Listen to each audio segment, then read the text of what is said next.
నమస్తే ఫ్రెండ్స్, ఈరోజు చిక్కుడుకాయ కర్రీ చాలా ఈజీగా 10 నిమిషాల్లో ఎలా చేయాలో చూపిస్తున్నాను ఫ్రెండ్స్. ఎక్కడ స్కిప్ చేయకుండా చూడండి, అప్పుడే అర్థమవుతుంది మీకు. సూపర్ అంటే సూపర్ టేస్టీగా ఉంటుందండి. ఇలా చేశారంటే ముందుగా 2 స్పూన్స్ ఆయిల్ వేసుకోవాలి. ఆయిల్ వేడైన తర్వాత ఆవాలు జీలకర్ర వేసుకోవాలండి. ఇవి కొంచెం వేగిన తర్వాత ఇప్పుడు కట్ చేసి పెట్టుకున్న పచ్చిమిర్చిలు వేసుకోవాలండి. ఇప్పుడు కట్ చేసి పెట్టుకున్న ఆనియన్ ముక్కలు వేసుకోవాలండి. ఇవి వేసి ఫ్రై చేసుకోవాలండి ఈ విధంగా. ఇప్పుడు కరివేపాకు వేసుకొని కలుపుకోవాలండి. ఇప్పుడు శుభ్రంగా కడిగి పెట్టుకున్న చిక్కుడుకాయ ముక్కలు వేసుకోవాలండి. చూడండి, ఇలా మొత్తం వేసుకోవాలండి. టేస్ట్ చాలా బాగుంటుంది ఫ్రెండ్స్. ఓన్లీ పచ్చిమిర్చితో చేస్తున్నాను కాబట్టి చాలా కమ్మగా ఉంటుంది. ట్రై చేయండి ఫ్రెండ్స్. ఇక్కడ చిక్కుడుకాయలు త్వరగా ఉడకాలంటే కొంచెం సాల్ట్ వేసి ఇలా కలుపుకోవాలండి. చాలా త్వరగా మెత్తగా ఉడికిపోతాయండి చిక్కుడుకాయ ముక్కలు. ట్రై చేయండి ఫ్రెండ్స్, మీకే అర్థమవుతుంది. చిన్న చిట్కా ఫ్రెండ్స్, చెట్టుకు కాసిన వంకాయలండి 2-3 ఉన్నాయి. అవి ఏం చేయాలో తెలియక ఇలా కర్రీలో వేస్తున్నాను. ఇలా వేసేసి ఇలా చక్కగా కలుపుకోవాలండి. ఇప్పుడు మూత పెట్టి ఉడికించుకుందామండి.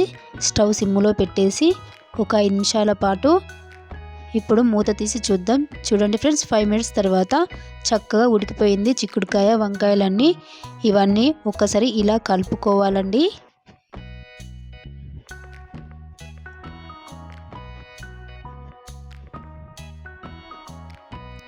ఇలా కలుపుకున్న తర్వాత ఇప్పుడు 1/2 స్పూన్ పసుపు వేసుకొని 1 స్పూన్ అల్లం వెల్లుల్లి పేస్ట్ వేసుకొని ఇప్పుడు రుచికి సరిపడా సాల్ట్ వేసుకొని ఇలా కలుపుకోవాలండి. చూడండి, ఈ విధంగా చాలా టేస్టీగా ఉంటుందండి. ఇలా చేశారంటే ట్రై చేయండి ఫ్రెండ్స్. పిల్లలు పెద్దలు ఇష్టంగా తింటారండి. ఇప్పుడు మూత పెట్టి మరో 2 నిమిషాల పాటు ఉడికించుకుందాం. ఇప్పుడు మూత తీసి చూద్దాం. చూడండి ఫ్రెండ్స్, ఇప్పుడు కట్ చేసి పెట్టుకున్న 2 టమాటాలు వేసుకొని కలుపుకోవాలండి. ఇలా మొత్తం కలుపుకోవాలి. టేస్ట్ అయితే చాలా బాగుంటుంది. ఇలా చక్కగా కలుపుకొని మరొక 2 నిమిషాల పాటు ఉడికించుకుందామండి. చూడండి, చక్కగా ఉడికిపోయింది. ఇప్పుడు కలుపుకోవాలండి ఈ విధంగా.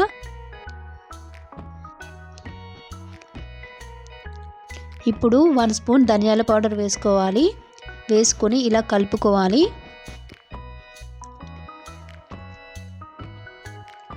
చాలా బాగుంటుంది ఫ్రెండ్స్, ట్రై చేయండి.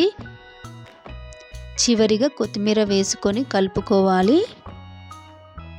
రెడీ అండి ఫ్రెండ్స్. ఈ కర్రీ రైస్లోకి చపాతీలోకి చాలా బాగుంటుంది ఫ్రెండ్స్. ట్రై చేయండి. ఇలా పచ్చిమిర్చితో చిక్కుడుకాయ కర్రీ రెడీ అండి.